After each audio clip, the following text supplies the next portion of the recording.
大家好，我係黃永琪。1號戒備信號現正生效，並且會喺中午前維持。強烈熱帶風暴麥德姆逐步增強，天文台會考慮喺晏晝初時改發3號強風信號。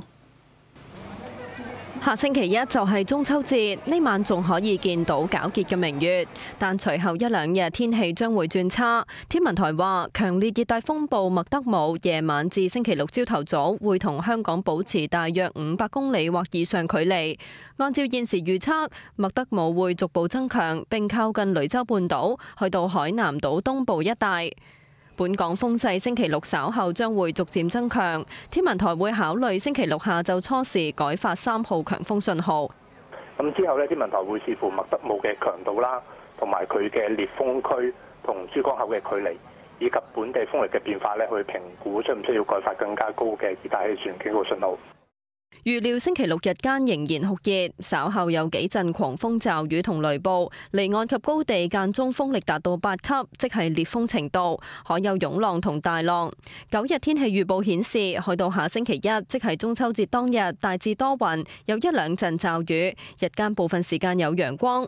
另外，天文台回顧上個月嘅天氣，除咗經歷塔巴、米娜同華加莎3個熱帶氣旋吹襲，9月有15日需要發出酷熱天氣警告，係有紀錄以嚟其中最多嘅一個9月。另外錄得13個熱夜，打破2021年紀錄。無線電視記者葉子華報道。多區都有唔同主題嘅中秋燈飾，不過隨住麥德姆逼近，部分節慶活動可能受到影響。灣仔利東街、藍屋、銅鑼灣維園都已經掛上中秋花燈，提醒大家中秋佳節就嚟到。啟德呢個5米高嘅巨型玉兔同圓月裝置，吸引咗唔少人嚟到打卡。主辦方預料可能會有颱風吹襲，玉兔裝置將會喺禮拜6至日暫時收起。1連8日內地黃金週橫跨中秋節，有旅客專程嚟到香港過節，但迎月夜可能都受風暴影響。香港中秋的氛圍吧，街上看看氛圍吧。有颱風的話，那就待在酒店啦。沒有颱風就多出來逛幾天。有可能會有遺憾吧，我覺得，對，但是在室內逛逛也是一個不錯的選擇。中秋傳統節慶活動大坑舞火龍，禮拜日中秋迎月開始1連3日舉行。禮拜一中秋當晚會按傳統舞入維園。龍身已經準備好，呢日用鐵線將龍身翹緊作最後衝刺。準備功夫做足，但天氣難料。主辦方話有2手準備。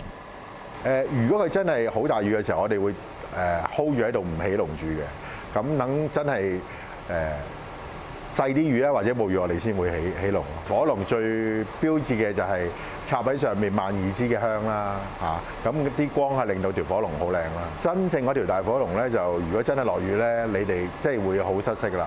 希望到時如果萬一真係咁唔好彩嘅話，我哋睇下我哋 LED 版嘅小火龍可唔可以出嚟 serve 快啲觀眾啦。佢又話舞火龍時候用嘅龍鼓唔可以被水沾濕，已經有額外準備。但如果遇上8號或以上信號、紅雨或者黑雨，舞火龍活動唯有取消。無線電視記者陳嘉欣報導。澳門發出1號風球，預料星期六中午之前維持。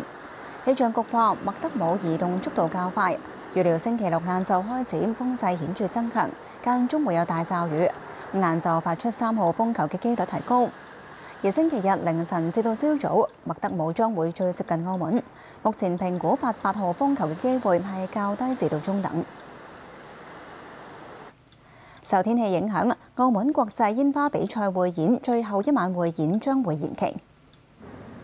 第33屆澳門國際煙花比賽匯演分5日，每日2場。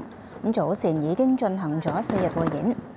澳門旅遊局公佈，由於煙花安裝同燃放工作存在安全風險，為保障人員同活動安全，經綜合評估之後，原定下星期一中秋節舉行嘅最後1日匯演，即係英國同巴西煙花公司嘅匯演，以及係火穗銀花嘉年華活動將會延期舉行，具體安排另行通知。